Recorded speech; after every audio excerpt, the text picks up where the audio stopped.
রাসূলুল্লাহ সাল্লাল্লাহু আলাইহি ওয়াসাল্লাম বলেন, যে ব্যক্তি আমার 40টি হাদিস আমার উম্মতের কাছে পৌঁছাবে তার জন্য আমি কিয়ামতের দিন বিশেষভাবে সুপারিশ করব। সুবহানাল্লাহ। নাম্বার 2, মানুষের মধ্যে যারা মৃত্যুকে বেশি করে স্মরণ করে এবং তার জন্য প্রস্তুতি নেয় তারাই সবচেয়ে বুদ্ধিমান। নাম্বার 3, প্রত্যেক জিনিসের জাকাত আছে, আর দেহের জাকাত হচ্ছে রোজা। নাম্বার 4, যে তার সময় আল্লাহর জন্য ব্যয় করে না তার জন্য জীবন অপেক্ষা মৃত্যু শ্রেয়।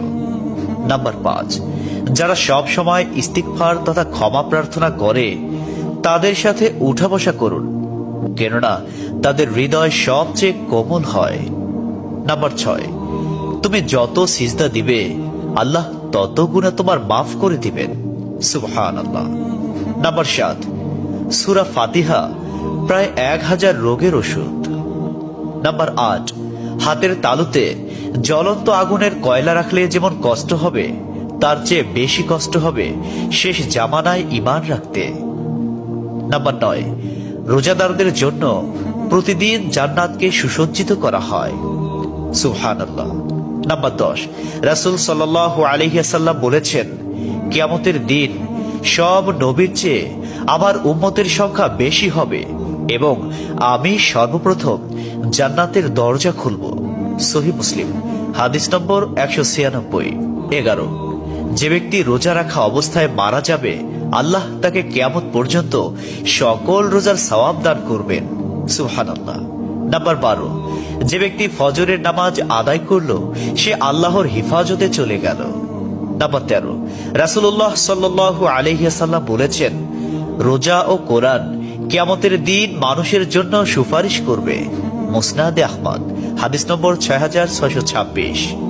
14, নবীজি বলেছেন, রোজাদারদের জন্য সবচেয়ে বড় খুশির সংবাদ হলো হাসরের মাঠে আল্লাহ সবার আগে রোজাদারদের সাথে সাক্ষাৎ করবেন।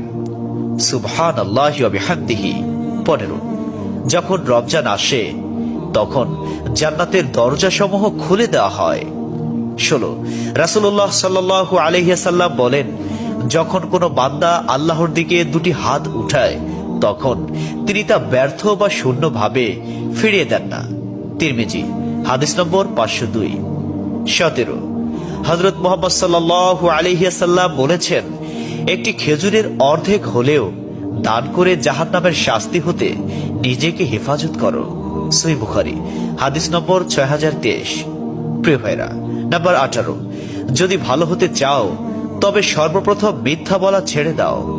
19, তুমি যখন রাস্তা দিয়ে যাও তখন আল্লাহর নামে জিকির করো, কারণ হাসরের দিন ওই রাস্তা তোমার নামে সাক্ষ্য দিবে।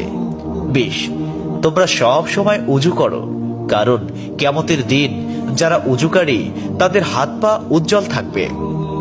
সুবহানাল্লাহি ওয়া বিহামদিহি। 21, যার দুঃখ বেশি তার প্রতি আল্লাহর রহমতও বেশি। 22, যখনই নামাজে দাঁড়াবেন জীবনের শেষ নামাজ মনে করবেন। 23, যে মহিলা গর্ভাবস্থায় 1 খতম কোরআন পাঠ করবে তার গর্ভের ওই সন্তান একজন নেককার বান্দা হিসেবে দুনিয়াতে আগমন করবে। সুবহানাল্লাহ। 24, চুপ থাকার কারণে মানুষের যেই মর্যাদা হাসিল হয় তা 60 বছর নফল ইবাদত হতে উত্তম।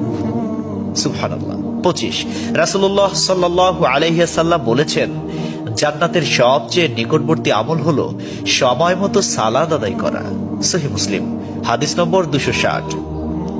26, যে ধোঁকা দেয় সে আমার উম্মতের অন্তর্ভুক্ত নয়। 27, তুমি জানো তুমি সঠিক তবু তর্ক করো না, তর্কে জড়াইও না। 28, হযরত মুহাম্মদ সাল্লাল্লাহু আলাইহি ওয়াসাল্লাম বলেছেন, তোমরা বিপদে পড়ে মৃত্যু কামনা করবে না, বরং বলবে, হে আল্লাহ, যে পর্যন্ত জীবিত থাকা আমার জন্য কল্যাণকর আমাকে ততক্ষণ জীবিত রাখুন, এবং যখন মৃত্যু আমার জন্য কল্যাণকর তখন তুমি আমাকে মৃত্যু দাও। 29, সূরা ইয়াসিনকে কুরআনের হৃদয় বলা হয়।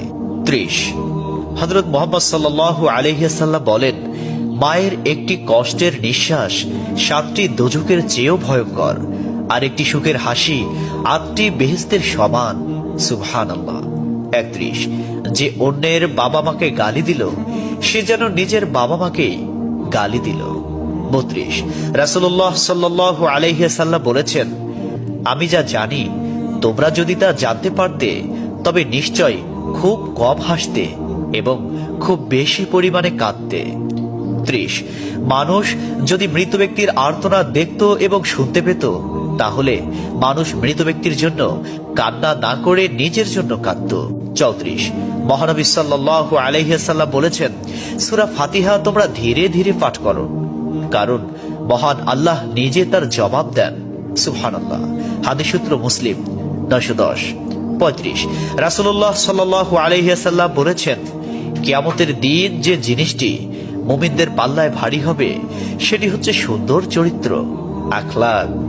আবু দাউদ হাদিস নম্বর 4101। 36 কবরের ভিতরের প্রথম চাপ পৃথিবীর সকল কষ্টকে হার মানিয়ে দেবে। 37 হযরত মুহাম্মদ সাল্লাল্লাহু আলাইহি ওয়াসাল্লাম বলেন, যে ব্যক্তির অন্তরে এক সরিষা দানা পরিমাণ অহংকার থাকবে সে জান্নাতে প্রবেশ করতে পারবে না। সহিহ মুসলিম হাদিস নম্বর 91। 38 কিয়ামতের দিন ওই ব্যক্তির জন্য সুপারিশ করা হবে যে প্রচুর শীত উপেক্ষা করেও ফজরের নামাজ আদায় করল। 39 নিশ্চয় মহান আল্লাহ নম্র, তিনি নম্রতাকে পছন্দ করেন। তিনি নম্র স্বভাবের লোকদেরকে যা দান করেন তা কঠিন স্বভাবের লোকদের দান করেন না। আবু দাউদ হাদিস নম্বর 4807। 40 কবর মানুষকে দিনে 70 বার স্মরণ করে এবং ডাকে। আল্লাহ সুবহানাহু ওয়া তাআলা আমাদের সঠিক জ্ঞান এবং বুঝার তৌফিক দান করুন এবং আমাদের এই সমস্ত হাদিস সমূহের উপর আমল করার তৌফিক দান করুন। আমিন।